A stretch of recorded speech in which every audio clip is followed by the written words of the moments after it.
अब सूजी महाराज ने राजा परीक्षित के चरित्र की कथा सुनाना प्रारंभ किया। बोले भगवान श्री कृष्ण ने उत्तराखंड की रक्षा की और दुष्ट को दंड दिया। तत्पश्चात भगवान अपने परम प्रिय पांडवों को साथ लेकर बोले राधे राधे बोलो।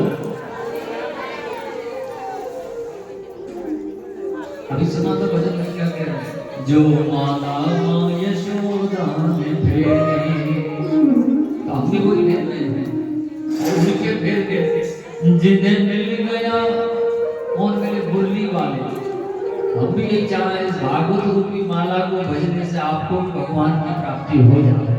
बोलो राधे। सूजी महाराज कहते हैं कि भगवान पांडवों के साथ पहले माता कुंती के पास गए, उनकी वेदना को सुना। कुंती से भगवान ने कहा कि दुर्गा जी बताइए मैं आपको क्या दे सकता हूँ। तो उन्होंने कहा कि मुझे कष्ट दे दो वरदान में। क्या मांगा? बोलो कष्ट दे दो मुझे। भगवान मुस्कुराकर कहते हैं कि दुनिया तो सुख संपत्ति संतान वैभव ऐश्वर्य कीर्ति मोक्ष मांगता है, आप कह रहे हमें कष्ट दे दो। भला कोई वरदान में कष्ट मांगेगा, लेकिन माता कुंती ने कष्ट मांगा। भगवान ने कहा ऐसा क्यों? बोले कि जब मेरे ऊपर कष्ट आएगा तब तक मेरी सहायता करने तू जरूर आएगा, इसलिए तू मुझे कष्ट दे। ऐसी भक्ति है ना तो भक्त बैठे। भगवान ने अभय वरदान मोक्ष मुक्ति प्रदान करने के पश्चात प्रणाम करके आगे चले तो पितामह भीष्म के पास जो बाणों की सैया पर सहन है। पितामह की दशा को देखकर भगवान कहते हैं पितामह हम आपको वरदान देना चाहते हैं, बताइए क्या चाहिए मांगिए। पितामह कहने लगे कि भगवान मैं बस यही चाहता हूँ कि मेरी मति रूपी पुत्री को आप पाणी ग्रहण संस्कार करें। कभी कथा में कहते महाराज भीष्म पितामह ने कहा कि हमारी पुत्री श्री कृष्ण आप वर लो तो विवाह कर। तो सुनने वाले कहेंगे कि हमने तो सुना था भीष्म पितामह तो ये तो ब्रह्मचारी थे, इनके कहां से पुत्री हो गई?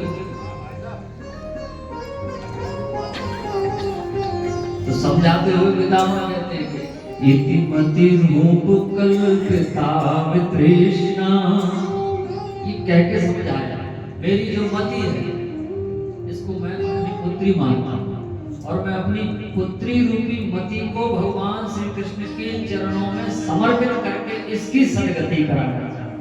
भगवान आप उसे स्वीकार कीजिए, मेरी मति सदैव आप में लगी रहे, ऐसा वरदान पितामह ने। हमारे आपके सामने भगवान अगर कभी प्रकट हो जाते तो कैसे हमसे कहें भगवान वत्स मांगो क्या वरदान चाहिए, एक ही वरदान में सब कुछ मांग लेंगे। एक अंधी बूढ़ी माता ने एक वरदान में सब कुछ मांग लिया। अंधी बूढ़ी माता ने एक वरदान में भगवान से सब कुछ मांग लिया। भगवान भेज गए, अब बोले भैया मांग हम तुझे वरदान देना चाहते। तो वो दिन है प्रभु मैं अपने नाती को सोने के कटोरे में खीर खाते हुए देखूं, एक ही बात में सब कुछ मांगी। अंधी थी और कुछ व्यवस्था थी नहीं, धन संपत्ति कुछ नहीं, पुत्र के वैसे ही संतान नहीं हो रही। तो देखो सियाने आदमी की बुद्धि, प्रभु अगर देना हो तो मैं अपने नाती को अपनी इन आंखों से सोने के कटोरे में खीर खाते हुए देखूं।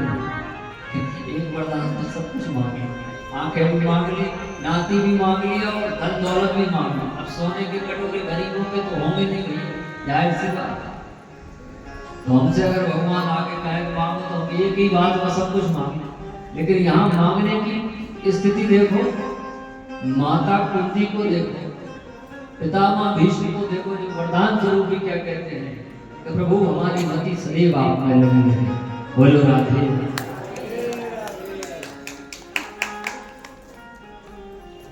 एक स्थान पर एक महात्मा जी निवास करते थे और वो महात्मा जी का सिर्फ एक ही काम था, ना तो देखो कपड़े कैसे पहनते थे, बाबा का चोला नहीं पहनते, वो पहनते थे कुर्ता पजामा और जैकेट, ये उनका पहनावा।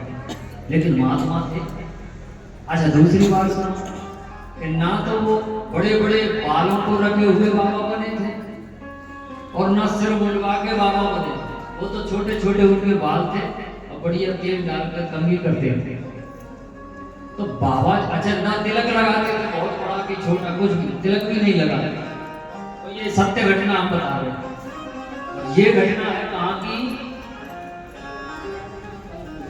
बेगमगंज के पास में एक गांव है महुना, महुना गुजर। महुना गुजर से 8 किलोमीटर दूर एक पहाड़ी है, वहां स्थान है महात्मा जी का, सिद्ध बाबा वहां हो रहे। और वो बाबा जी थे, लेकिन बाबा जी जैसा चोला नहीं पहनते थे। अब बताओ कोई महात्मा पैंट शर्ट पहने या पजामा कुर्ता पहने तो उसको बाबा कौन कहेगा? अच्छा ना इनके बाल बड़े बड़े हैं, ना बड़े बड़े बाल, ना कोई त्रिपुंड से भैया ऐसे नहीं कि खूब टीका लगा होगा। आजकल तो बाबा जी भैया डब्बे की डब्बी खाली करी, उनका ऐसा कोई तिलक ही नहीं लगाते। मन हुआ तो कभी धूल उठा के लगा दी। अब उनके आश्रम हम दर्शन करने पहुंचे यजमान जी के सामने, और वो जब वहां पहुंचे तो 2 बड़ी बड़ी कुर्सियां रखी थी जिन पे महात्मा जी बैठे, नीचे आसन बिछी थी कि जो भी आगंतुक आते थे तो वो नीचे बैठे। हम जाकर हमारे यजमान जी ने कहा महाराज जी यही आसन, हम बैठ गए जाकर, नीचे बैठे बैठे विचार कर रहे महात्मा जी आए, क्योंकि एक कुर्सी पे तो वो खुद बैठे ही थे। अब वही महात्मा जी थे, हमें नहीं मालूम था कि क्योंकि वे लग भी नहीं गए। तो हम 3 ब्राह्मण थे और यजमान थे 2, हम बाट निकाल रहे कि महात्मा जी आएंगे, महात्मा जी आएंगे। भैया महात्मा जी तो सामने ही बैठे, अब कोई बन के थोड़ी आएंगे। तो थोड़ी बहुत देर बाद यजमान ने कहा कि गुरु जी को प्रणाम करो। अच्छा देखो हमने भी उनको प्रणाम नहीं किया था, यानी मनुष्य की प्रकृति भी वैसी है कि अगर आप लगोगे, और लगोगे नहीं शब्द लगाओ यहाँ, सजोगे, अगर आप सजोगे, बनोगे, दिखोगे तो ही हम आपको वो मानेंगे जो हम चाहते हैं, और नहीं बनोगे, नहीं सजोगे तो हम आपको वो नहीं मानेंगे। यानी कि कोई ब्राह्मण अगर बिना तिलक लगाया जाए तो आप उसे ब्राह्मण नहीं समझेंगे। क्यों भैया गलत तो नहीं कह? अगर महाराज के इतनी लंबी चुड़ैया ना देखे, अब बोले जी तो महाराज है, ऐसे ही वे बाबा जी थे सामने बैठे लेकिन लगे ही नहीं, तो आप किसको प्रणाम करो? हो सकता है कोई क्षत्रिय हो, कुर्ता पजामा जैकेट पहन के, मोटे मोटे बड़ी बड़ी मूछें, छोटे छोटे बाल, तिलक है नहीं, अब कौन कहे इनसे ब्राह्मण महाराज महात्मा है? मनुष्य की बुद्धि देखो, जब तक व्यक्ति लगेगा नहीं तब तक मानेगा। अच्छा ये लगना तब शोभा देता है जब हम परमात्मा के सामने खड़े हैं। तुलसीदास जी वृंदावन पहुंचे भगवान के दर्शन करने, और मंदिर में जाकर बिहारी जी की छवि को देख रहे हैं, मन में सोच रहे हैं हाँ लग तो बढ़िया रहे हैं, सुंदर, पर हमारे राम जी जैसे नहीं रहे। आप ठीक है, आप बिहारी जी हो, अच्छी बात है, लेकिन हमारे राम जी जैसे। भगवान मुस्कुराकर कह रहे तुलसीदास जी हम ही तुम्हारे राम हैं, हम ही राम जी हैं। बोले लग नहीं रहे हो तो, लेकिन लग नहीं रहे, लग नहीं रहे। भगवान ने कहा क्यों नहीं लग रहे? तो तुलसीदास जी कहते हैं कि कहा कहो छवि आपकी भले बने रघुनाथ, और तुलसी मस्तक जब नवे धनुष मान ले हाथ। ये तुलसीदास जब सर झुकाएगा, जब तक हाथ में धनुष मान नहीं, मुरली मुरली छोड़ो तब मानेंगे। तो अब देखो अपने इश्क से आस परिहास करो तो वो ठीक नहीं है, लेकिन सबसे वही भाव हमने महात्मा जी हमारे स्वरूप को देखकर, हमें देखकर कहने लगे। अब वो महात्मा जी का चमत्कार देखकर कहने लगे कि बेटा तुम्हें लग रहा है कि मैं महात्मा नहीं हूं, कोई कुर्ता पजामा पहने छतरी बैठा होगा, पर मैं आडंबरी वेश नहीं बनाऊंगा, मैं जैसा हूं वैसे ही संसार के सामने दिखता हूं। बाबा बनने के लिए जरूरी थोड़ी है कि हम धोती लपेटे बड़ी बड़ी जटाएं नहीं, ये आवश्यक नहीं है। अभी आज एक बात हमने महाराज जी से की, यही इसी विषय में से एक चर्चा हमारी हुई थी।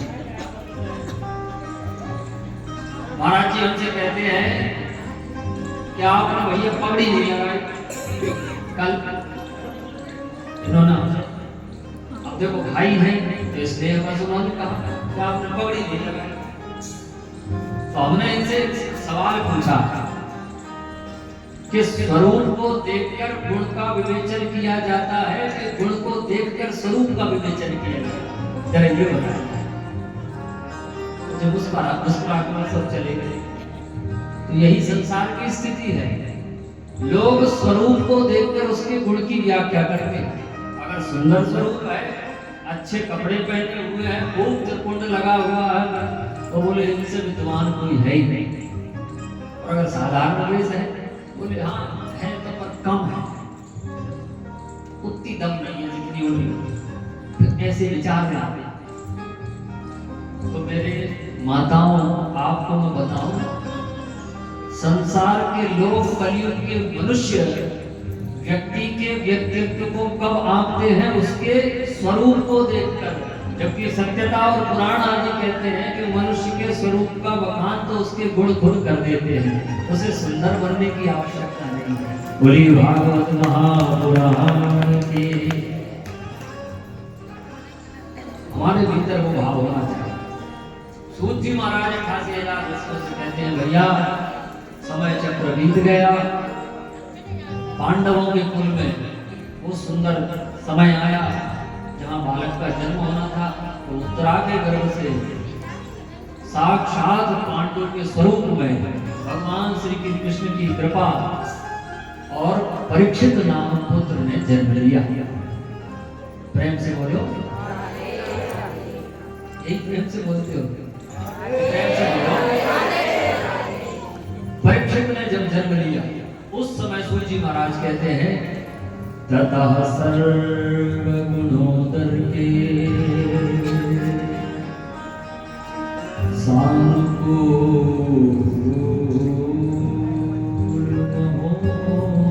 महोदय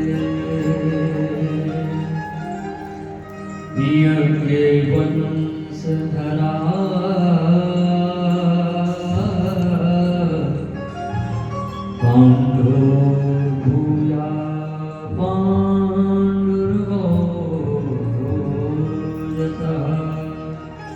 वो सुंदर समय आया, सारी दिशाएं दैदीप्यमान हो गई भैया, तारागण चमक रहे हैं, सुंदर सुगंध बहने लगी, और पांडवों के कुल में बालक ने जन्म लिया। उस बालक के जन्म के समय में ही, बालक के जन्म की सूचना सुनकर, अब देखो एक सच्चा भाई कैसा होना चाहिए वो भी कथा है। बोले सच्चा भाई कैसा होना चाहिए, सुन लो। जिन जिनके भाई हैं, भाई तो सबके हैं, तो सुनो अच्छे भाई के एक परिचय क्या होता है। तो सूजी महाराज कहते हैं कि बालक के जन्म के समय में और धृतराष्ट्र के भाई परम विद्वान साक्षात धर्ममूर्ति जो केवल मांडव ऋषि के श्राप के कारण 100 वर्ष तक इस मृत्यु लोक में मनुष्य के रूप में रहे, वे धर्मराज साक्षात यमराज केवल मांडव ऋषि के श्राप के कारण बेचारे मनुष्य बनकर विदुर के रूप में इस धरती पर आए। विदुर जी भाई थे, धृतराष्ट्र के पास पहुंचे, पांडवों के पास पहुंचे, पुत्र का समाचार सुना था तो बधाई दी। तो बधाई देने के बाद में अपने भाई के पास गए, धृतराष्ट्र से जाकर के क्या कहते हैं, देखो ये भाई जब सही रास्ता दिखाएगा तो ऐसे ही दिखाता। कहते हैं कि एक तो तुम अंधे थे ही आंखों से और बुद्धि से भी अंधे। अरे अपने 100 पुत्रों को मरवा दिया, इतना बड़ा महाभारत करवा दिया, तब भी तुम्हारे हृदय को चैन नहीं मिला। अभी भी जैसे किसी राज्य के दरवाजे पर कोई कुत्ता पड़ा रहता है, उस श्वान की भांति तुम राज्य के दरवाजे पर दहलीज पर पड़े अभी भी राज भोग रहे।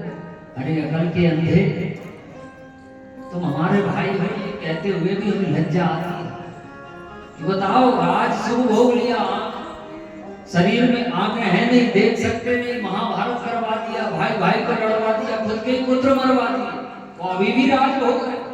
अरे अब तो जाग जाओ, ये राजपाट छोड़ो और वन गमन के लिए तैयारी करो, वानप्रस्थी बनो और भगवान का भजन करो। ये है भाई।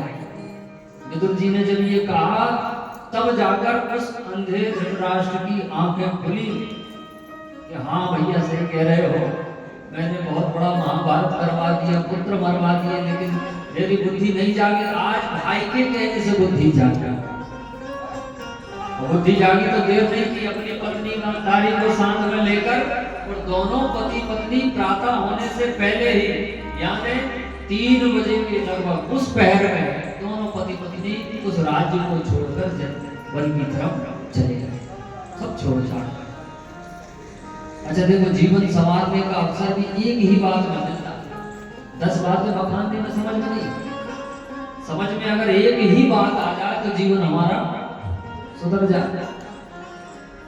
लेकिन मनुष्य हमारे हितैषी, हमारे प्रेमी भगवत जब कहते हैं हम उनकी बात को समझते हैं, सुनते हैं। यहाँ देखो भाई की एक बात समझ में आ गई, और वही मनुष्य जो दूसरों के काम में आता है, जो दूसरों के काम आ जाए वही मनुष्य है, और वही उसकी मनुष्यता से पुराण में गाई गई है। एक भाई ने कहा कि तुमने अपने कुल के सब पुत्र तक मरवा दिए और अभी भी भोग में लगे। ये भागवत भी यही कहती है कि भागवत कथा सुनने के बाद भी अगर मोह माया में पड़े हो तो तुमसे बड़ा धृतराष्ट्र संसार में कोई नहीं, भले ही तुम्हारी आंखें। बोलो राधे राधे। गुरु जी महाराज कहते हैं अपने भाई के एक बार कहने में भैया बात समझ में आ गई, वन को चले गए, और वन को चले जाने के पश्चात फिर विदुर जी महाराज भगवान की लीलाओं को गाते हुए मैत्रेय मुनि से मिले, फिर आगे चल के उद्धव जी से मिले, भगवान की लीलाओं को गायन किया। इधर पांडवों के कुल में जन्मा हुआ वो बालक, जिसका नामकरण संस्कार हुआ परीक्षित नाम से, वो इस संसार में जाने गए, वही राजा परीक्षित बड़े हुए। पांडवों ने अपशकुन देखा कि भाई अब सृष्टि में रहने का समय पूरा हो गया, तो पांडव अपना संपूर्ण राज्य राजा परीक्षित को अपने पौत्र को देकर और वो भी स्वर्गारोहण के लिए चले गए। राजा परीक्षित के पास राज्य आया, और इस भागवत में यह स्पष्ट लिखा है कि राजा परीक्षित एकमात्र ऐसे राजा थे जिन्होंने संपूर्ण पृथ्वी पर एक कोना नहीं बचा था जहां उनका राज्य न हो, और ऐसा वैसा राज्य नहीं चलाया। उनका राज्य के जिसमें किसी को कष्ट ना हो, कोई दुखी ना हो, कोई परेशान ना हो, ऐसे राजा परीक्षित। सूत जी महाराज कहते हैं कि राजा परीक्षित का विवाह ईरावती के साथ हुआ। जन्मेजय नामक इनके पुत्र हुए 4। तत्पश्चात राज्य में लीन हुए और निष्कंठ राज्य किया। लेकिन समय देखो, बलवान कलयुग का प्रारंभ हुआ, चरण पृथ्वी पर आया। वही कलयुग एक समय एकदा धनुरक्षम्य, एक समय एकदा धनुरक्षम्य विचरन् मृगयां वने। धेनु अर्थात गाय की रक्षा के हेतु से राजा परीक्षित वन में चले जा रहे थे और देखते देखते कि मेरे राज्य में कोई दुखी तो नहीं है। एकदा धनुरक्षम्य विचरन् मृगयां वने मृगानुगतः शान्तेः क्षुधि त्रसितो वृषम्। राजा पहुंचे और जंगल में क्या देखा? एक गाय जोर जोर से रखा रही है, चिल्ला रही है, रो रही है।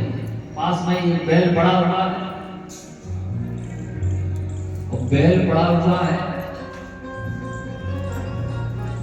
जिसको वो कलयुग रूपी दुष्ट उसके चरणों को काटा।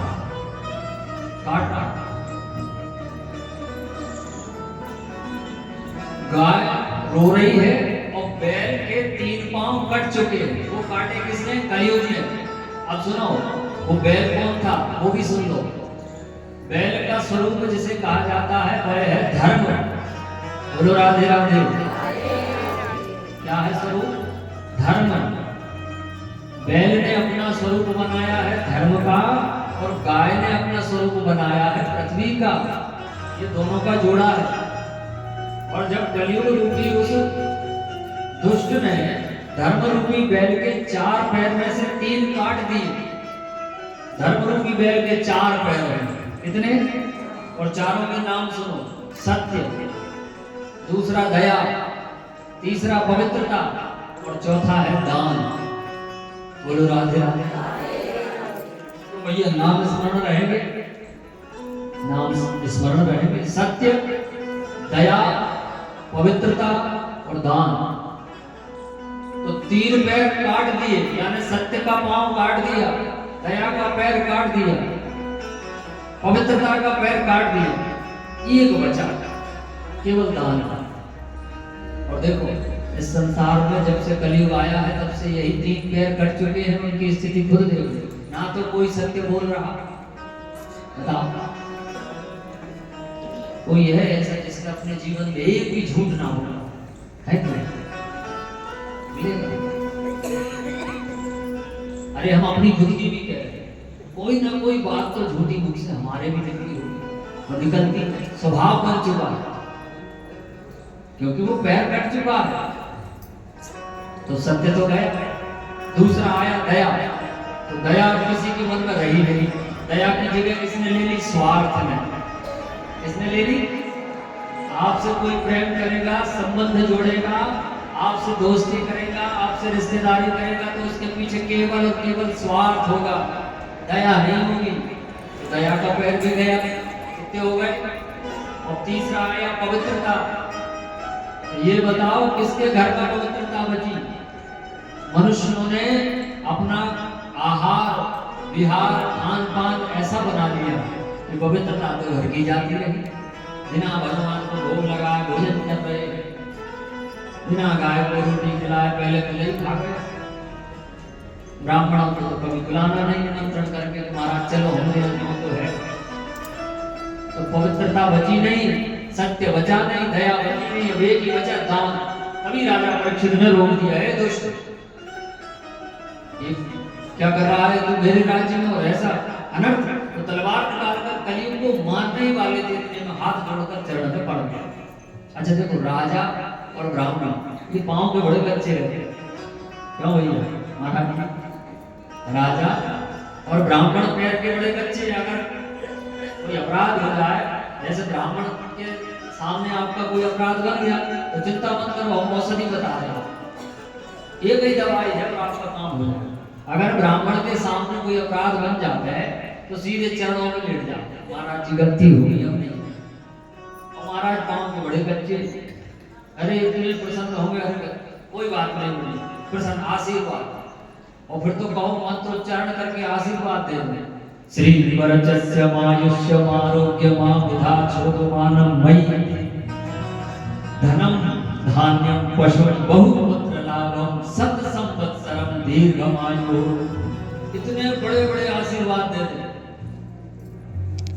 तुम्हारा वर्चस्व बढ़े, तुम्हारी आयु सत संवत्सर हो। अब बता 100 साल।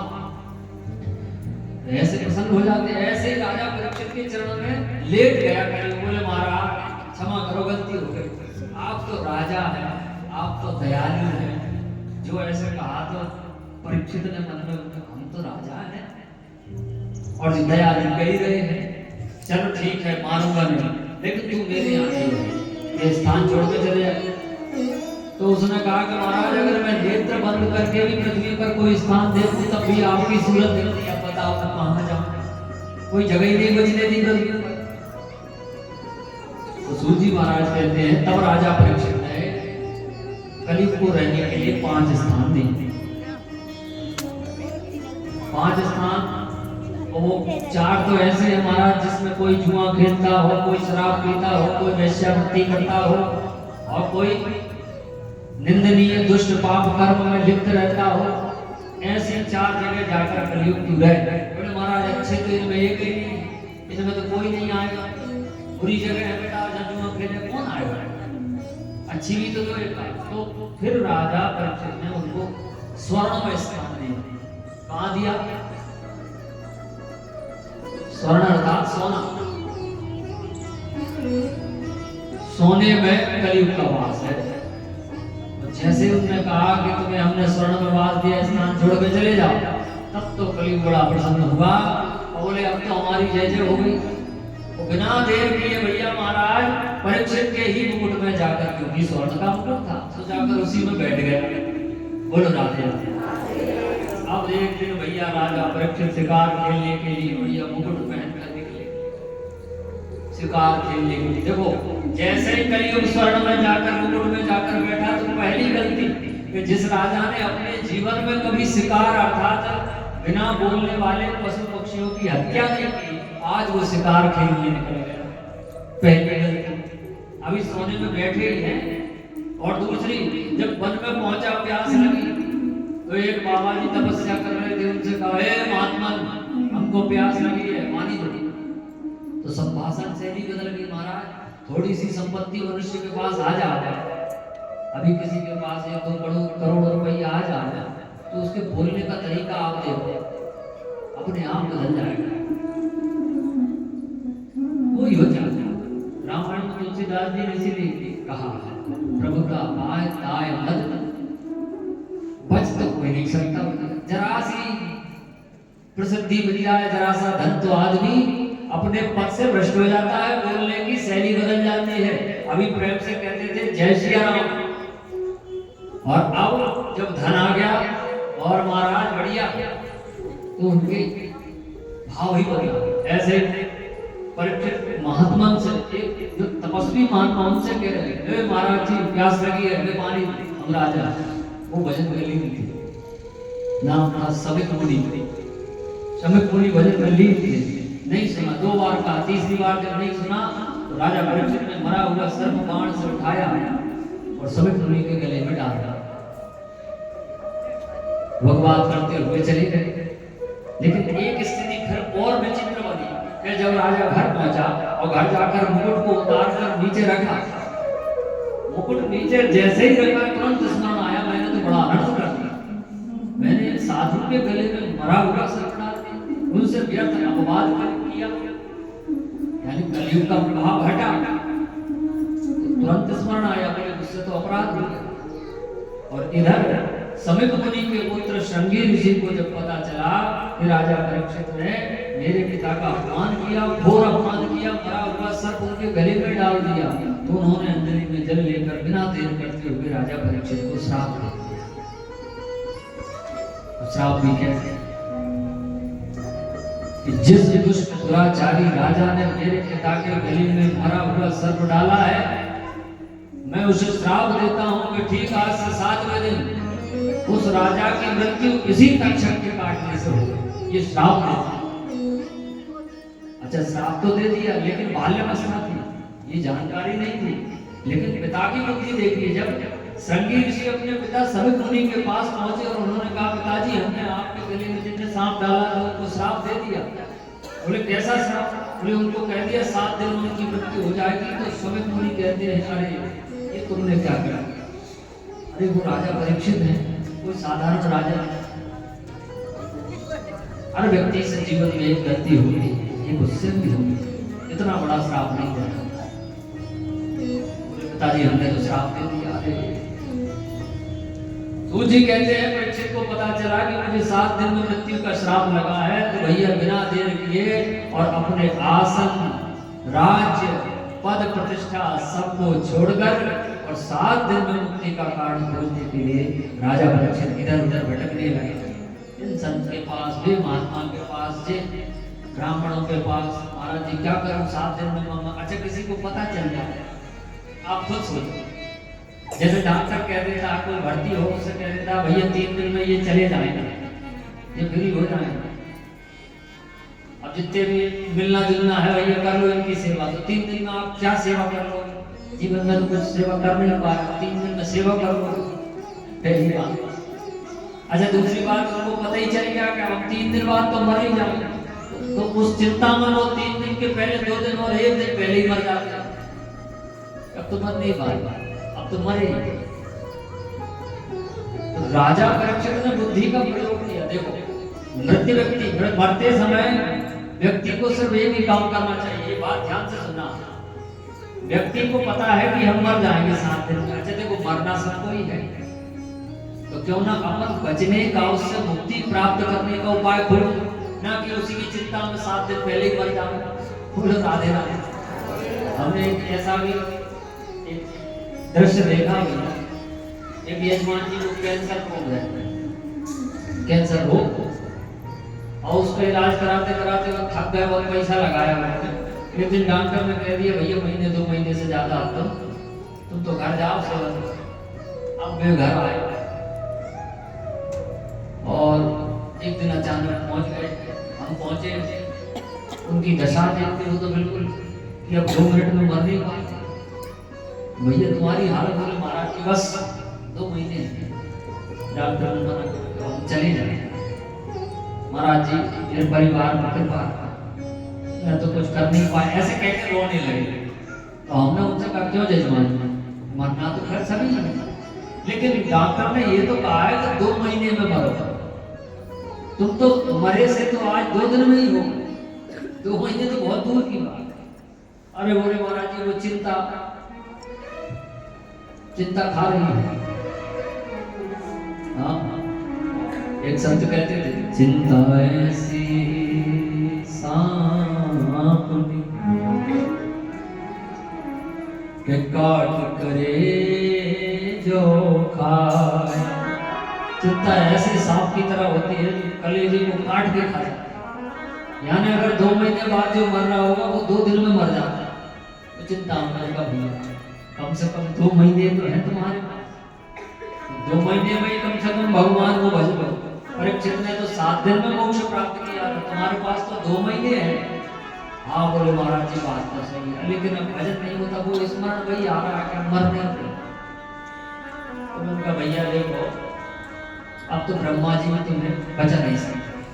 जब तुम हमारी बात ही नहीं मानोगे, गुरु की बात नहीं मानोगे, अवहेलना करोगे, अपनी अपनी बात चलाओगे, तो तुम्हें फिर ब्रह्मा जी में नहीं बचा सकते। तुलसीदास जी ने इसीलिए लिखा कि मूर्ख हृदय न चेत, मूर्ख हृदय न चेत, जो गुरु मिले विरंच सम। अगर ब्रह्मा जी भी विरंच कहते हैं, ब्रह्मा जी को अगर कोई ब्रह्मा जी में गुरु बन के आ जाए तो मूर्ख का हृदय नहीं चेत सकता। ऐसे भैया हम सबको ये समझना चाहिए कि मरना सबको है। परीक्षित को भी पता था मरना है, लेकिन उसने चिंता नहीं की, उसने मोक्ष प्राप्त करने के लिए उपाय खोजना प्रारंभ किया। और देखो जब उसने खोजा तो उसे उपाय मिला नहीं। परीक्षित घूमते हुए चले जा रहे और चले जा रहे हैं महात्माओं के बीच में जाकर बैठे, मुझे श्राप लगा है, बचाओ, मुझे मुक्ति चाहिए, मोक्ष चाहिए। उसी समय में सूची महाराज कहते हैं कि उसी समय तत्रा भवन भगवान व्यास पुत्रो यज्ञच्छया गामट मनोनपेक्षा। उसी समय अलक्ष्य लिंगो निज लाभ तुष्टो और व्रतस्य अवधूत वेशा। उसी समय अवधूत वेश बनाए हुए, मात्र ऐसे लगता था भैया 14 वर्ष का एक नौजवान बालक चला है, हाथ में कमंडल है, पीली कोपी धारण किए हुए है, पीला वस्त्र पहने हुए, सुंदर जटा उनकी बंधी हुई है, त्रिपुंड लगा हुआ है, तिलक लगा हुआ है, और भजन करते हुए एक हाथ में कमंडल चले आ गए। अवधूतों जैसा वेश बना के अलक्ष्य लिंगो निज लाभ तुष्टो। जो किसी के समझ में ही नहीं आया, ऐसा लगता था परमात्मा चले आए। और व्रतस्य बालैरवधूत वेशा, बाल अवस्था में अवधूत वेश में सभी ऋषि मुनि खड़े होकर उनके चरणों में लेट गए। अरे भैया, और परीक्षित से कहा कि चरणों में लेट जाओ, अगर मुक्ति चाहिए, इनसे बड़ा कोई मुक्ति देने वाला आप संसार में नहीं। बोले हैं कौन? बोले साक्षात सुखदेव जी महाराज चले गए। और भैया चरणों में सुखदेव जी ने उठाया। क्या होगा भैया, क्या चिंता है? बोले महाराज श्राप लगा, 7 दिन में मुक्ति चाहिए। ये नहीं कि मैं मर जाऊंगा, मरना तो है, मुक्ति चाहिए। हाँ, और जब मुक्ति चाहिए तो मुक्ति का एक ही साधन है, भगवान नाम का संकीर्तन, श्री राधा नाम का जप, ठाकुर जी का भजन और श्रीमद् भागवत महापुराण को सुनो। यहाँ सुखदेव जी मंच पर विराजमान होकर कहते हैं 7 दिन में अगर मुक्ति चाहिए तो केवल और केवल एक ही उपाय है। बोले क्या? कि 7 दिवसीय श्रीमद् भागवत कथा को सुन लो और 7वें दिन तुम्हारी मुक्ति हो जाएगी और भगवान को भजन करो। कृपा करने वाली श्री राधा जी को स्मरण करते रहो और कथा सुनते रहो। रसिक ने राधा जी के विषय में बड़ा सुंदर भाव था। ये बहुत दिनों से मन में ऐसे स्मरण रहता है, गुनगुनाते रहते हैं। क्योंकि आपने प्रेमानंद जी महाराज का नाम सुना होगा, वो सिर्फ यही कहते हैं कि नाम जप करो, आडंबर मत करो, यही कहते हैं सिर्फ नाम जप करो। तो यही नाम जप के विषय में उन्होंने कहा है, और यही नाम जप के विषय में ये राधा रानी का बड़ा सुंदर संकीर्तन है। बोलिए भागवत महापुराण की।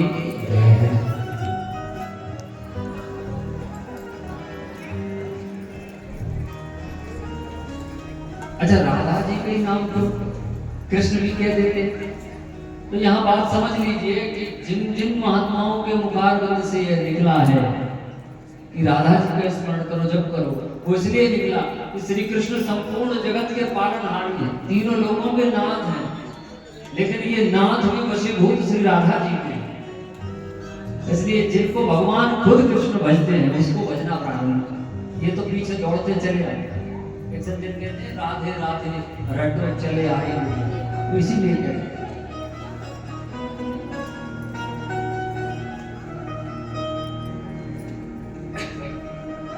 बोलो राधे राधे, प्रेम से बोलो। तो यहाँ सुखदेव जी महाराज भी वही प्रसंग कर रहे हैं कि केवल नाम जप, और नाम जप करो, साप्ताहिक श्रीमद् भागवत कथा को सुनो भैया, परीक्षित तुम्हें मोक्ष मिल जाएगा। तो पक्का के पक्का। तो यजमान बना के बिठा दिया, यजमान बन गए, संकल्प हो गया। व्यासपीठ पर सुखदेव जी महाराज विराजमान हुए और संकीर्तन करके फिर कथा कहना प्रारंभ किया। संकीर्तन करके, और संकीर्तन भी श्री राधा रानी। बोली राधा रानी सरकार की।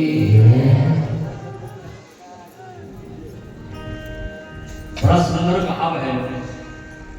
प्यारे राधा वल्लभ लाल, तुम्हारे चरणों की बलिहां।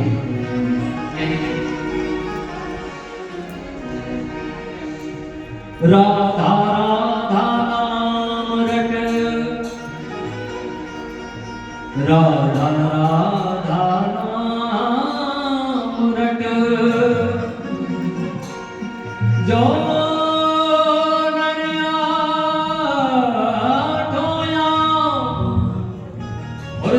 की बाधा दूर करे, निर्मुरली वारो श्याम। राधा वल्लभ लाल के नेत्र है परम सुजान, श्री ब्रजधाम में आप विराजो, मेरा करियो स्वीकार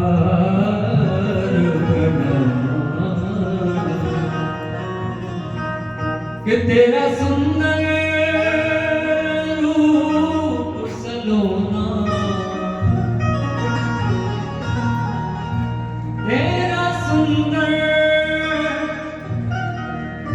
तेरा सुंदर रूप सलोना, ओ अखियन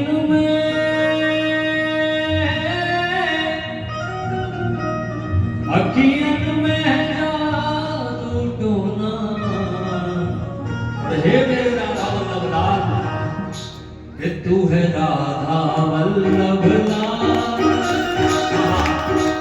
ओ प्यारे राधा वल्लभ लाल, तुम्हारे चरणों की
कैसे है राधा वल्लभ लाल, ये भाव मन में होना चाहिए। कैसे? ध्यान से सुनना भैया। अधरों पर मुस्कान भरी, नैनों में मस्ती छाई, अधरों पर मुस्कान नैनों में मस्ती छाई। श्याम जी के स्वरूप का वर्णन यजमान जी। अधरों पर मुस्कान भरी, नैनों में मस्ती छाई, अधरों पर मुस्कान भरी, नैनों में मस्ती छाई। सुंदरता के सागर हो, सुंदरता के सागर हो, राधा वल्लभ लाल।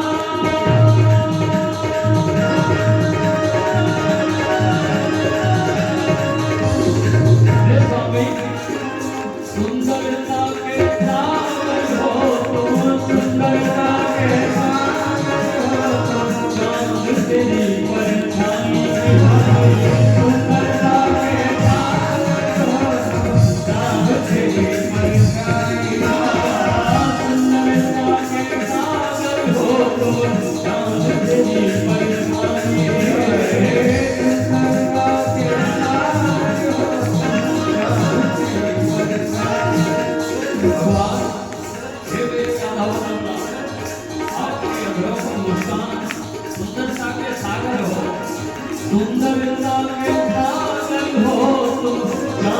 तेरी परछाई प्यारे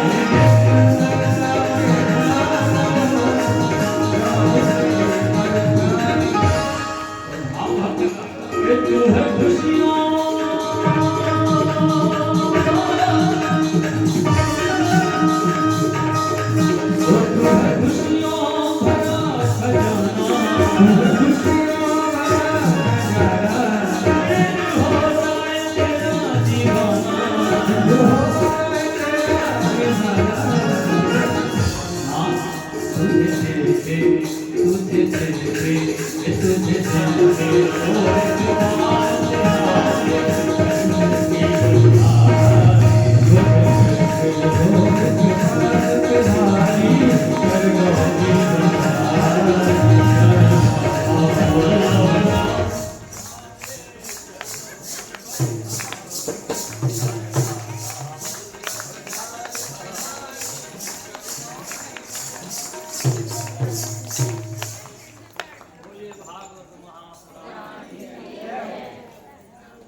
प्रेम से बोलो राधे राधे।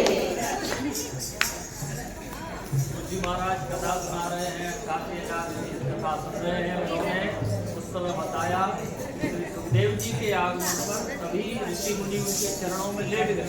बताओ, जो बड़ी बड़ी दाढ़ी, बड़ी बड़ी जटाएं, बड़े तिलक धारण किए हुए बैठे हुए महात्मा, वो भी खड़े हो गए और चरणों में प्रणाम कर रहे हैं। और वो बाल्यावस्था में संत, कैसी विचित्र स्थिति बनी होगी। और यही नहीं भैया, भागवत कथा के बीच में एक बात और यहाँ कही। जी महाराज कहते हैं कि जिस समय सुखदेव जी महाराज ने राजा परीक्षित को कथा सुनाने के लिए पहले मुखारविंद से वचन कहना प्रारंभ ही किया, इतने में देवताओं को पता चल गया कि यहाँ सुखदेव जी महाराज भागवत कथा का रस अमृत बरसा रहे हैं। इनको पता चल गया, अरे बोलो देवताओं को। और जैसे ही देवताओं को पता चला तो देवता तुरंत अमृत का कलश लेकर और सुखदेव जी के पास पहुंच गए। और क्या कह रहे हैं, अब देवताओं की देखो विद्या, देखो देवताओं में भी भैया छल विद्या रहती है, ठग विद्या। देवता अमृत का कलश देकर उनके कान में कह रहे सुखदेव जी के, सुखदेव जी महाराज राजा परीक्षित को श्राप है कि 7 दिन में मर जाएगा, तो ये अमृत लाए हैं, ये इसको पिला दो। लेकिन साप्ताहिक श्रीमद् भागवत कथा रूपी अमृत हमें पिला दो। कौन कह रहे हैं? देवता। अब बताओ कितनी दुर्लभ होना चाहिए भागवत। जब देवता खुद कह रहे कि अमृत हम लाए हैं, ये मरेगा इसलिए इसको ये पिला दो, ये अमर हो जाएगा, इसकी परेशानी समाप्त। लेकिन ये भागवत रूपी साप्ताहिक भागवत रूपी अमृत हमें पिला दो। तो पता है यहाँ सुखदेव जी महाराज ने देवताओं से कैसे क्या कहा। सुखदेव जी देवताओं से कहते भागो यहाँ से, यहाँ छल कपट यहाँ भी करने आ गए, जाओ अपने लोक में छल कपट करना, यहाँ नहीं चलेगा।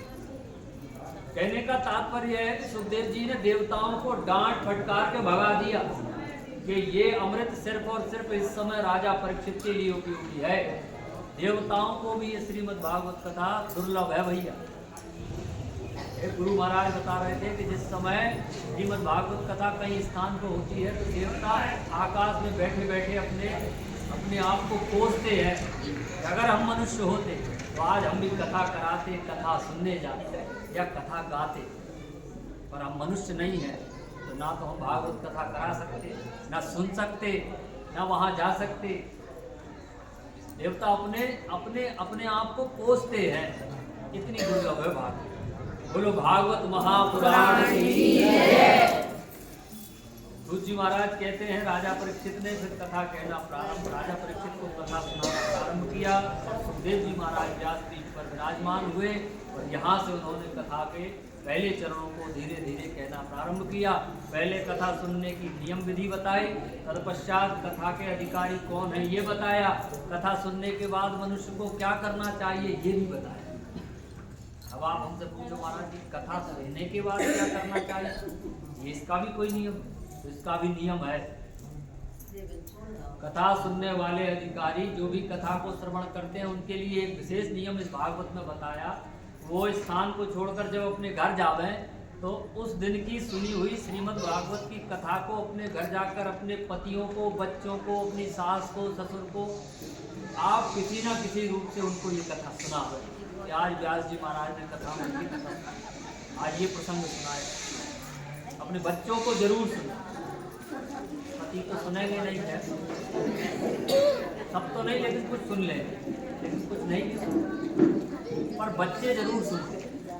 तो अपने बच्चों को, अपनी सास को, उनको ये कथाओं को जरूर सुनाना चाहिए, उनको प्रेरित करना चाहिए।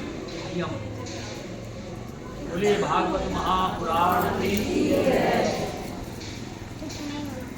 राजा परीक्षित ने प्रश्न किया, पहला प्रश्न कि महाराज मैं तो इतना बड़ा राजा था, सदैव धर्म की रक्षा मैंने की, फिर मेरे साथ ऐसा क्यों हुआ, मुझे श्राप क्यों लगा?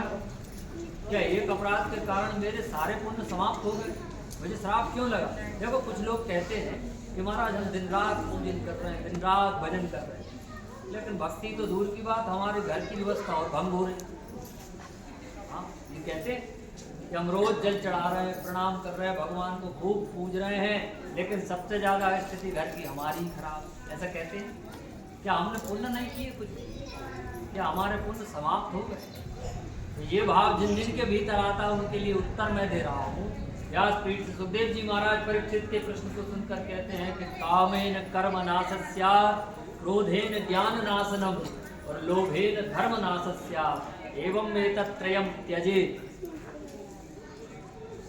जिस प्रकार काम के वशीभूत हुए पुरुष के द्वारा किए हुए सभी सत्कर्म नष्ट हो जाते, इसको ऐसे समझ लीजिए, कोई व्यक्ति कितने भी धर्म की कथाएं कराए, कितना भी भजन पूजन जाप करे, लेकिन वो लंपट हो, स्त्री प्रेमी हो, बस उसको सिवाय अपनी स्त्री को और कुछ ना दिखाए, उसे कहते हैं कामी।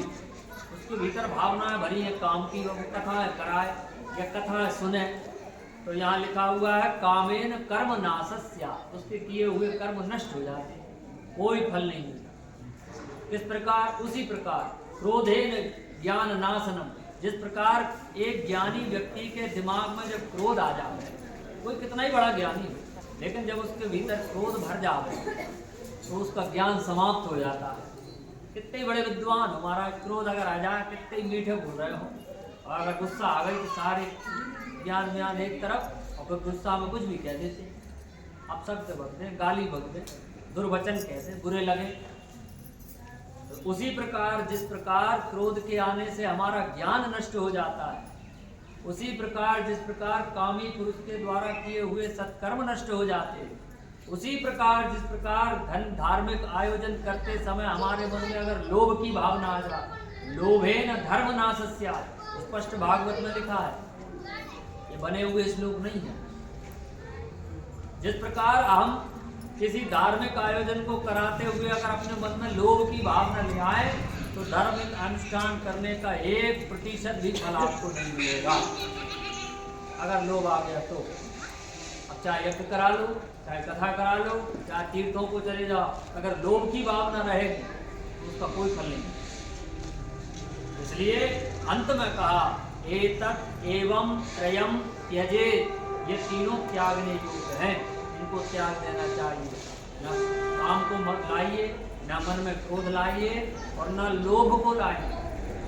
अब बोलो भागवत महापुराण की।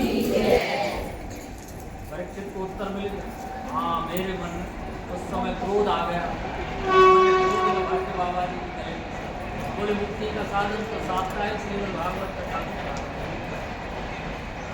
सुखदेव जी महाराज राजा परीक्षित को कथा सुनाते हैं, कहते हैं परीक्षित इसी समय भगवान आनंद कंद ने भगवान नारायण की प्रेरणा से प्रेरित होकर इस सृष्टि के सृजन की आज्ञा जब ब्रह्मा जी को दी, तो ब्रह्मा जी ने अपने ही पुत्रों में से एक और भगवान के ही अवतार कहे गए अंश अवतार, आपने कथाएं सुनी होंगी, मनु और शत्रुपा कथाएं सुनी होंगी, नाम तो अवश्य सुना हो। तो मनु और शत्रुपा को सबसे पहले ब्रह्मा जी ने आज्ञा दी कि आप सृष्टि का सृजन करिए। अच्छा, यहाँ हम आपको एक रहस्य और बता दें, भागवत आदि पुराणों में उल्लेख है कि समुद्र मंथन के समय 14 रत्न निकले थे। कितने? पीछे कुछ तो भैया सुन के ही कह रहे हैं पकड़। अच्छा, एक जगह कथा में यही हुआ, कथा चल रही थी, हमने उनसे पूछा क्यों भैया कितने रत्न निकले, तो उन्हें मालूम नहीं था पीछे, क्योंकि वो तो अपने लगे थे चर्चा में, तो बगल वाले थे कितने कितने बताए, उनसे परेशान करने लगे। अब उन्हें डिस्टर्ब किया, तो कितने रत्न निकले थे? लेकिन भैया हरि अनंत, हरि कथा अनंता, एक काव्य में, एक पुराण, एक पुस्तक है जिसमें ये भी व्याख्यान है कि इसी समुद्र मंथन में 14 की जगह 16 रत्न निकले। अब बोले महाराज 14 तो हमने सुने हैं, ये 2 कहाँ से आ गए? तो देखो, हरि अनंत, हरि कथा अनंत, भगवान की कथा अनंत, इसका पार नहीं पा। लेकिन एक संग्रह में इस प्रकार लिखा हुआ है कि समुद्र मंथन में से 14 रत्न में से 2 रत्न 16 मिला के जब हुए थे वो 16 थे, लिंग और योनि। ये भी समुद्र मंथन से निकले और दिया किसको? मनु और शत्रुपा को। पहले इस सृष्टि में मनुष्य जन्म नहीं लेते थे, प्रकट होते थे, लेकिन मनु शत्रुपा ने जब सृष्टि का सृजन किया तब से जन्म होने लगा। ये गूढ़ कथा है। तो भगवान ने आज्ञा दी कि भैया जाओ सृष्टि का सृजन करो।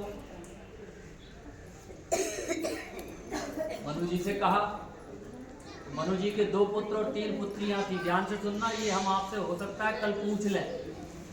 2 पुत्र और 3 पुत्रियां थी। 2 पुत्र कौन? उनके नाम सुन लो।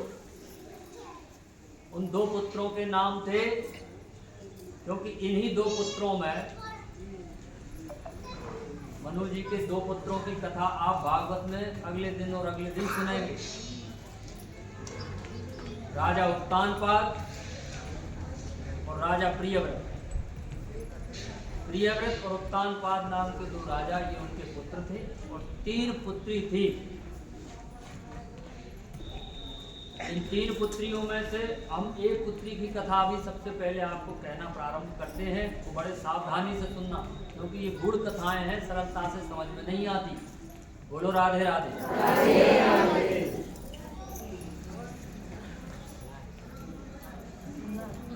इन 3 पुत्रियों में दिति, आकुति, देवहूति, प्रसूति, ये पुत्रियां उनकी हुई।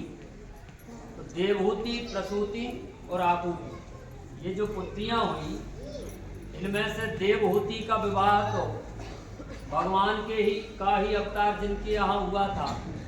ऐसे आपने कपिल जी का अवतार की कथा सुनी होगी। भगवान कपिल जी का अवतार देवहूति के यहीं हुआ, उनका विवाह तो वहाँ हुआ। लेकिन यहाँ कथा आई है प्रियव्रत और उत्तानपाद की। सृष्टि के सृजन में जब ब्रह्मा जी ने उनको आज्ञा दी, तो आज्ञा को प्राप्त करके सबसे पहले कर्दम जी को भगवान ब्रह्मा ने आज्ञा दी। कर्दम जी से कहा कि कर्दम जी आप जाइए और सृष्टि का सृजन कीजिए, यानी सृष्टि बढ़ाइए, संतान उत्पन्न करिए। तो कर्दम जी मन में विचारने लगे कि हम तो ठहरे बाबा, ना विवाह हुआ, ना हमने अभी कोई लड़की देखी, कोई कन्या नहीं देखी, अब हम कहाँ सृष्टि सृजन, हम तो बाबा बैरागी। बोले नहीं, ब्रह्मा जी ने आज्ञा दी, नहीं आपको सृष्टि करना है, चिंता मत करिए। तो उन्होंने कहा सृष्टि सृजन हो ना हो भगवान का भजन करो। तो एक पैर पे खड़े होकर भगवान का तप करने लगे, और जब तप करने लगे तो तप से प्रसन्न होकर नारायण भगवान ने उनको दर्शन दिए और बोले कि वरदान मांगो। तो उन्होंने वरदान मांगा कि भगवान मेरी इच्छा यही है कि मेरी बुद्धि आप में सदैव लगी रहे, भजन करता रहूं और मुझे कुछ नहीं चाहिए। बोले नहीं नहीं नहीं, ब्रह्मा जी ने जो कार्य सौंपा था वो तो अधूरा है, इसलिए अब हम तुम्हें वरदान स्वरूप देते हैं। तो क्या कहा कि कर्दम ऋषि आपके यहाँ आश्रम में मनु और शत्रुपा दोनों आएंगे और अपनी पुत्री को साथ लाएंगे, और वो पुत्री से आपका विवाह होगा, पाणी ग्रहण संस्कार, और उससे आपके संतान होगी। बोले महाराज हमें संतान, अरे नहीं नहीं संतान तो होगी। बोले प्रभु मुझे झंझट में मत फंसाओ। बोले नहीं नहीं संतान होगी और चिंता मत करो, संतान के रूप में हम ही अवतार। बोलो भागवत महापुराण। बताओ बिन मांगे मोती ऐसे मिलते, कुछ नहीं मांगा तो सब कुछ मिल गया। तो भैया भगवान से वर मांगा था पर तो प्राप्त हो गया। अब घर पहुंचे आश्रम, आश्रम पहुंचे तो जो कहा था भगवान ने वही हुआ। शत्रुपा और मनु पहुंच गए और अपनी कन्या को उनको सौंप दिया। बोले इससे विवाह कर लो। अब बोले करना ही पड़ेगा, भगवान ने वरदान दिया तो विवाह हुआ। तो यहाँ पर राजा परीक्षित ने प्रश्न पूछा और 88,000 ऋषियों में शौनकादि ऋषियों ने प्रश्न पूछा कि महाराज ब्राह्मण का विवाह क्षत्रिय से, ये बात समझ में नहीं आई। महामुनि तो ब्राह्मण, कन्या क्षत्रिय थी, तो विवाह कैसे हो ये बात समझ में नहीं आई। तो उस समय समझाते हुए देखो पुराणोक्त नियम और परंपरा के हिसाब से यहाँ बताया कि मनु भगवान ने अपनी ही स्मृति में, मनु जी ने अपनी ही स्मृति में 8 प्रकार के विवाहों का वर्णन किया। कितने? अरे बोलो 8 प्रकार के। और 8 प्रकार के विवाहों में सबसे पहला जो विवाह है उसे कहा जाता है ब्रह्म विवाह। दूसरा है देव विवाह, ब्रह्म विवाह, देव विवाह, आर्ष विवाह, गंधर्व विवाह, पैशाच विवाह, राक्षस विवाह, ऐसे करके 8 विवाह हैं। तो उन 8 में से देव विवाह जो व्यवस्था है, देव विवाह एक ऐसी स्थिति बनाई गई थी, एक संविधान बनाया गया है कि अगर कोई भी क्षत्रिय राजा अपने राज्य में यज्ञ करे, बोलो राधे राधे, और भैया को मत देखो, ये तो अपना काम करते रहे। तो समय कथा के आप खुद देख लो कितना बज रहा है। फिर अभी ये संगीतकार हमसे कहेंगे महाराज जी हो गया समय, आओ भैया। इसलिए जितना हो सके आज सुन लो। बोलो देव विवाह में ऐसी स्थिति थी कि अगर कोई भी राजा अपने राज्य में यज्ञ करे तो यज्ञ में पूर्णाहुति के दिन वो अपने स्वेच्छा से, अपनी ही इच्छा से अपनी कन्या यज्ञ में वर्ण ब्राह्मण को समर्पण कर सकता है। इसमें कोई दोष नहीं। भैया हम नहीं कह रहे, ये मनु जी ने स्मृति में लिखा। यानी कोई भी राजा यज्ञ करे और यज्ञ होने के पश्चात ब्राह्मण को दक्षिणा देते समय अगर वो अपनी कन्या भी भेंट कर दे, उसको दान कर दे, पाणी ग्रहण संस्कार कर दे, तो उसमें कोई दिक्कत नहीं है, क्योंकि ये देव विवाह का प्रावधान है, एक नियम है। लेकिन यहाँ एक स्थिति और सुन लो। अब कलयुग में अगर ये बात सार्वजनिक रूप में कहने लगे कि भैया ब्राह्मण और क्षत्रिय का विवाह हो सकता है, तो हो सकता है ब्राह्मणों के मन में विवाह करने की इच्छा जो चल रही थी, जिनके विवाह नहीं हुए, ऐसे ब्राह्मण जिनके विवाह नहीं हुए वे सोचे कि चलो महाराज की कन्या ना सही, क्षत्रिय की विवाह तो हो जाएगा। लेकिन यहाँ सुनो, यहाँ विधान क्या था कि उसमें कन्या की स्वेच्छा और ब्राह्मण की इच्छा दोनों होना चाहिए। तो ये था देव विवाह का। इसलिए महर्षि कर्दम जी की तपस्या पर रीझ कर प्रसन्न होकर भगवान ने वरदान दिया था और उनका विवाह देव। बोलो राधे। सुखदेव जी महाराज कहते हैं कि राजा एक समय इन्हीं कर्दम जी ऋषि के आश्रम में इन्हीं की पत्नी के उदर से पहले एक कन्या हुई। जब कन्या का जन्म हुआ तो उस समय भगवान ने जब वरदान कर्दम जी को दिया था तो उन्होंने एक वचन लिया था।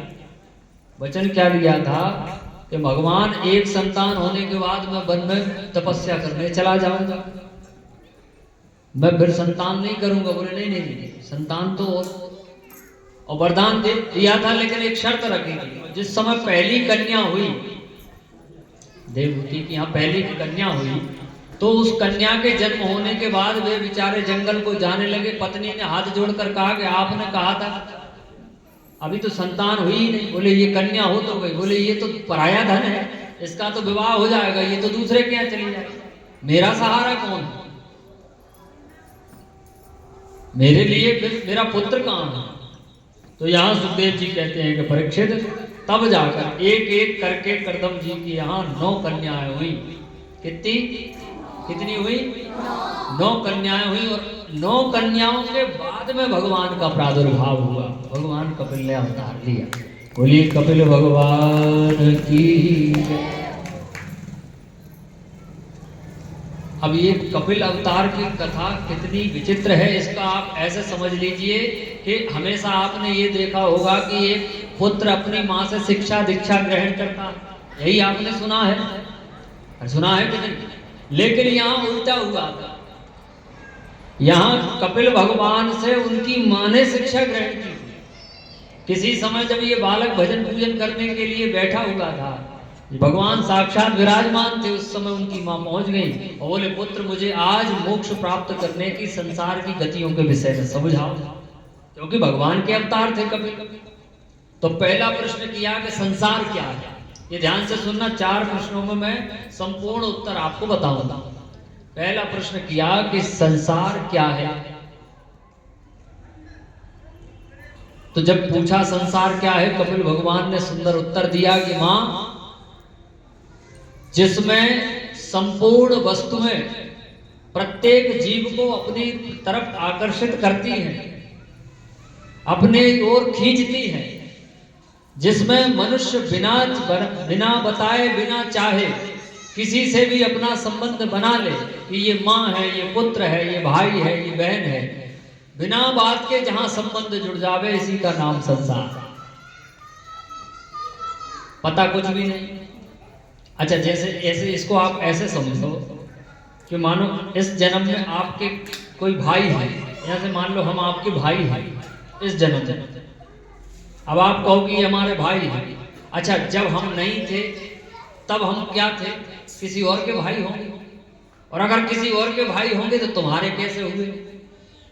और अगर अब हम तुम्हारे भाई हैं तो मरने के बाद हम किसी और से संबंध रखेंगे, उनके भाई बनेंगे, फिर उनके कैसे हुए? इसलिए जो संबंध नष्ट होना है उसको हम अपना माने कि नहीं ये सत्य है, यही संसार है। फिर दूसरा प्रश्न पूछा कि माया क्या है। संसार में व्याप्त जो माया, वो माया क्या है? अच्छा, माया दिखाई नहीं देती लेकिन व्याप्त सब संसार में है। तो यहां उत्तर देते हुए कहा कि माया भगवान की वह अर्धांगिनी है जो संसार के मनुष्यों को, जीवों को दिखाई तो देती है लेकिन होती नहीं है। महामुनि कहते हैं कि माया दिखाई नहीं देती लेकिन होती है, और संसारी जीव कहता है माया दिखाई देती है लेकिन सत्य यह है कि वो होती नहीं है।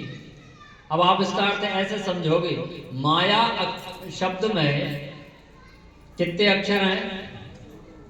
मां और या, ये 2 ही है। व्याकरण में अगर आप इसका विश्लेषण करेंगे तो मां का अर्थ होता है नहीं और या का अर्थ होता है जो। तो जो नहीं है उसी का नाम माया है। अब बोलो राधे राधे। ये हमने आपको व्याख्या करके बता दी, व्याकरण। माया का अर्थ ही है जो नहीं है वही माया है। हमें और आपको दिखाई दे कि ये हमारी माँ है, ये पिता है, लेकिन ये सिर्फ हमें दिखाई देते हैं, क्योंकि मृत्यु के पश्चात जब मृत्यु निकट आती है तो ना माँ है, ना बाप है, ना भाई है, ना कुछ है, और जीव की देह तक अपनी नहीं है, वो भी यहीं पड़ी रहती है, केवल आत्मा रहती है बस।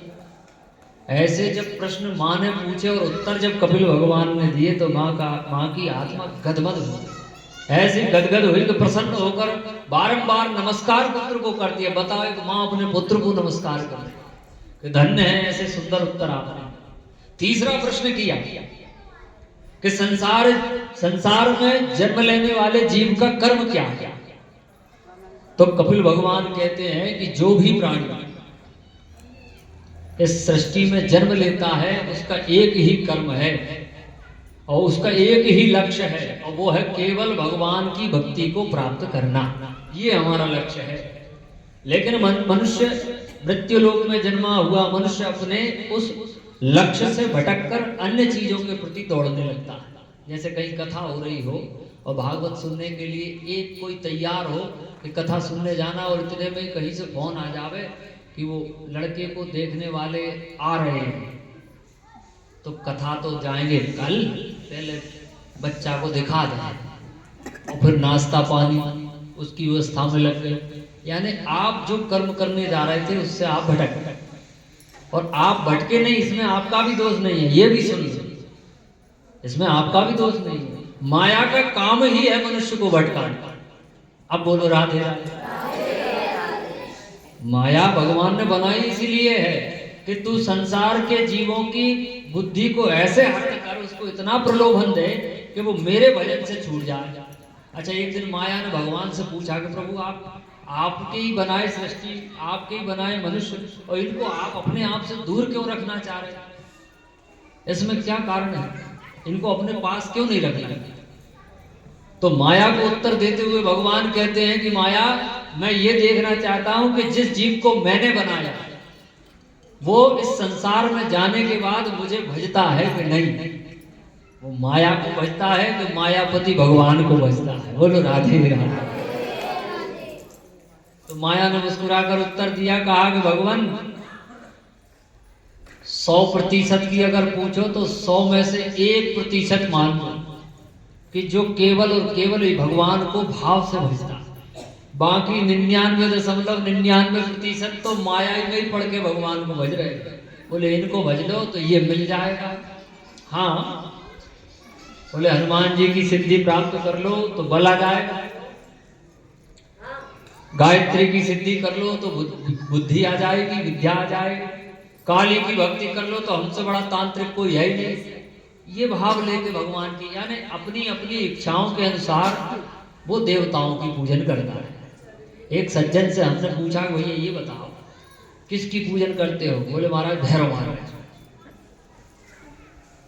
अच्छा, क्यों करते हो? बोले महाराज सबसे जल्दी वही प्रसन्न होते हैं।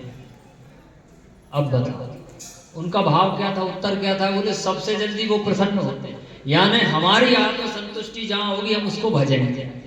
अच्छा, इस विषय में ब्रह्मा जी ने भी कहा भैया ठीक है, जो तुम्हें पसंद आया वो भजो, लेकिन इस भाव से भजो कि अगर सुख में भजोगे तो भी इन्हीं को, और दुख में भजोगे बदलोगे नहीं।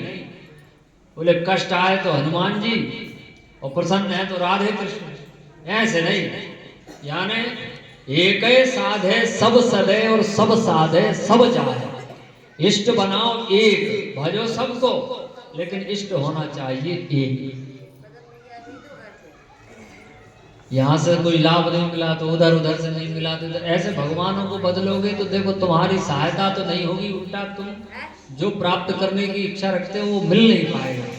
इसलिए एक को साधो, बस ये कि अगर सुख होगा तो भी उसी को भजेंगे सबसे ज्यादा, और दुख होगा तो बोलो राधे राधे। बोलिए भागवत महापुराण के। ऐसे प्रश्न किए थे जो समझ में ना आया। और यहाँ सुखदेव जी महाराज कहते हैं कि परीक्षित, अपने पुत्र से इस प्रकार उत्तर प्राप्त करने के बाद वो माँ सिद्धिदा नाम की नदी के रूप में उसी स्थान पर तुरंत बहने लगी जो माँ के रूप में विराजमान थी। बोलिए भागवत महापुराण की। यानी ज्ञान का भाव इतना हो गया भीतर कि वो नदी के रूप में बन के और वहीं प्रवाहित हो गए। ये भाव होना चाहिए कथाओं में कि सुनते से ही सोचो उनका शरीर भक्ति रूपी भाव बनकर वहीं नदी के रूप में बहने लगा। और नाम क्या था? सिद्धिदा नाम की नदी। उस नदी का एक प्रमाण और सुन लो। सिद्धिदा नाम की नदी एकमात्र संसार में ऐसी नदी है जो अगर किसी के दर्शन करने में आ जावे या किसी को दिखा जावे, और अगर आपने उसके जल को स्पर्श कर लिया या उसके जल का प्रतिबिंब भी देख लिया, स्नान तो बहुत बात की बात है, तो संसार में ऐसी कोई सिद्धि नहीं जो आपको प्राप्त ना हो। ऐसी सिद्धिदा नाम की नदी है। एक महात्मा के मुख से हमने सुना था कि सिद्धिदा नाम की नदी में अगर एक पैर से खड़े होकर किसी भी मंत्र का एक बार जाप करेंगे, एक माला नहीं, एक बार जाप करेंगे तो वो मंत्र एक बार के बोलने में ही सिद्ध हो जाएगा तत्काल। इतनी प्रभावी सिद्धिदा नाम की नदी बनी है। बोलिए भागवत महापुराण की। अब सुखदेव जी महाराज राजा परीक्षित से कहते हैं कि हम तुम्हें दिति के गर्भ धारण की कथा सुनाते हैं। और देखो भैया हमारे पास भी समय अब बचा नहीं जाता, हमें 2 बार तो सारे ही आ चुके हैं। महाराज घड़ी सोई देखते जाओ, हाँ घड़ी भी देखते रहो। एक बार तो इतनी बड़ी विकट स्थिति बनी थी भैया कि जब मंडीदीप में कथा चल रही थी, आप तो साथ में थे, तो कथा चलते चलते कथा में ऐसा मन लग गया कि उस दिन गोवर्धन लीला थी और रात्रि का समय धीरे धीरे होने लगा। अपनी कथा 1 बजे से प्रारंभ होती थी और सायंकाल हो गई। अब सोचो चैत्र के महीने में जब अंधेरा हो जाए, कौन से महीने में? चैत्र के महीने में गर्मी पड़ने लगती है। चैत्र के महीने में जब अंधेरा हो जाए, और अंधेरा नहीं, गोवर्धन लीला में जल वृष्टि होने लगे। चैत्र के महीने में गोवर्धन लीला में जब जल वृष्टि होने लगे पानी, तो कथा कहने में क्यों ना मन लगे बताओ? क्योंकि साक्षात भगवान प्रमाण दे रहे थे, तो हम कथा में लगे रहे और अंधेरे ही हो गया।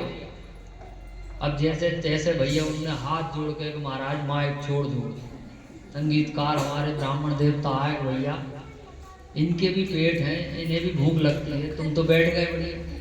वहां से भैया जब उतर कर जहाँ रुके थे वो कमरे में गए, तो जो ब्राह्मण देवता मनीष महाराज थे हमारे साथ है, वो हमसे कहते हैं कि दाऊ भैया आज के बाद तुम्हारी कथा में हम नहीं आएंगे। क्यों?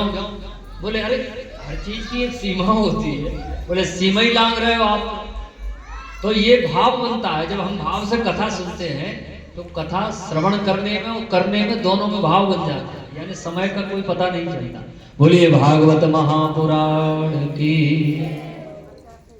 यदा तु राजा स्वसुतान साधून पुष्णन्न धर्मेण विनष्ट दृष्टि भ्रातुर्वसिष्ठस्य सुतान विबन्धून प्रवेशलाक्षा भवेन्ददा। अब यहाँ कथा हम आपको सुना रहे हैं, दिति ने गर्भ धारण किया। और ये कथा इसलिए सुना रहे हैं कि संसार में मनुष्य के भीतर जो विकृति व्याप्त हो चुकी है, उस विकृति को मिटाने के लिए ये कथा है, आपने सुना। बोलिए भागवत महापुराण की।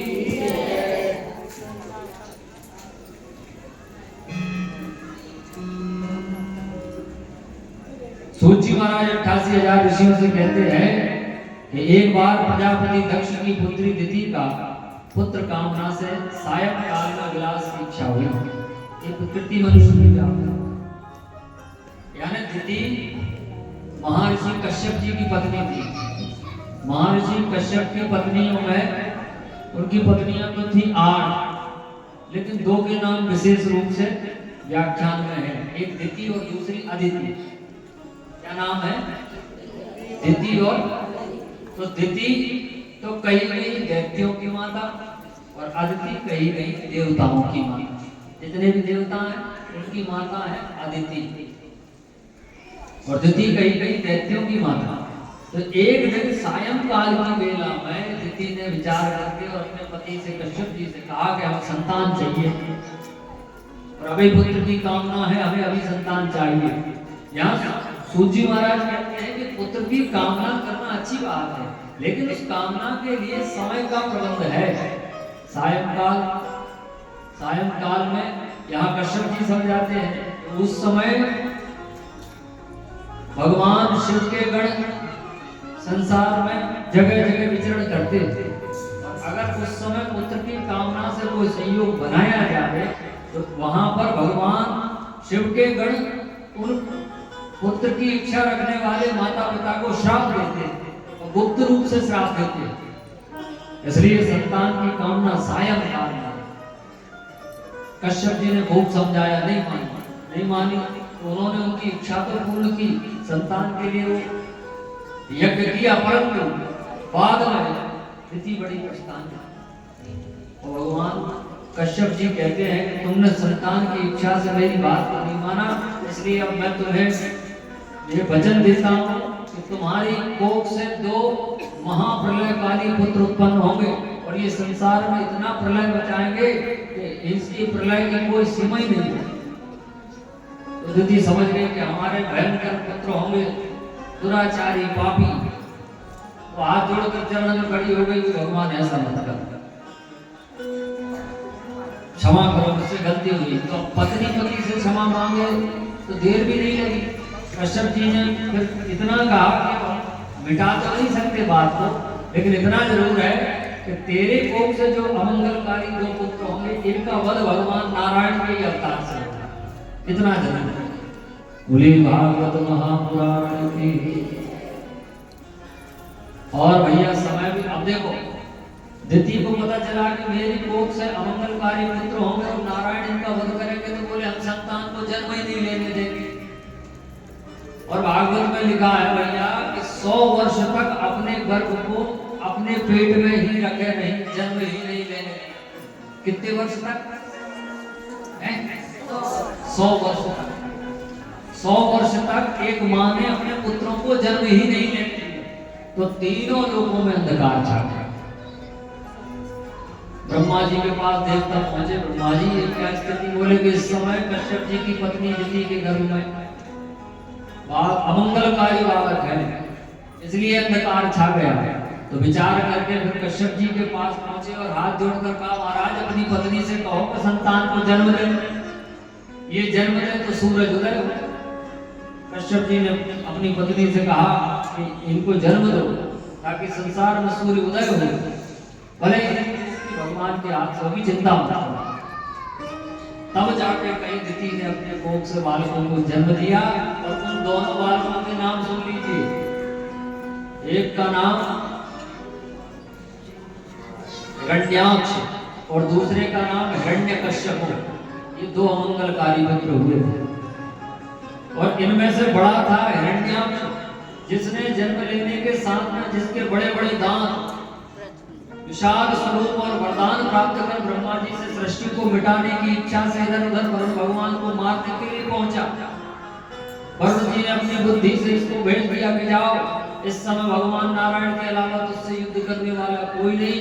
और इतना कहकर भगवान को खोजते हुए, यानी अपनी मृत्यु को ही खोजता हुआ वो भगवान को ढूंढने लगा। और उसी समय जब पृथ्वी जल में डूबी हुई थी, तो पृथ्वी को जल से बाहर निकालने के लिए और दुष्ट का वध करने के लिए भगवान ने अवतार धारण किया। इतना सुंदर अवतार वाराह है अवतार। भगवान की गए, जल में छलांग लगाई, अपने दांतों के ऊपर पहले पृथ्वी को रखा, निकाल के लाए, फिर तत्पश्चात उस दुष्ट का वध किया। और जैसे ही दुष्ट का वध किया, देवताओं ने भगवान के ऊपर पुष्पों की वर्षा की और खूब सुंदर सुंदर स्तुतियां गाकर उनको प्रणाम करने लगे। बोली भागवत महापुराण की।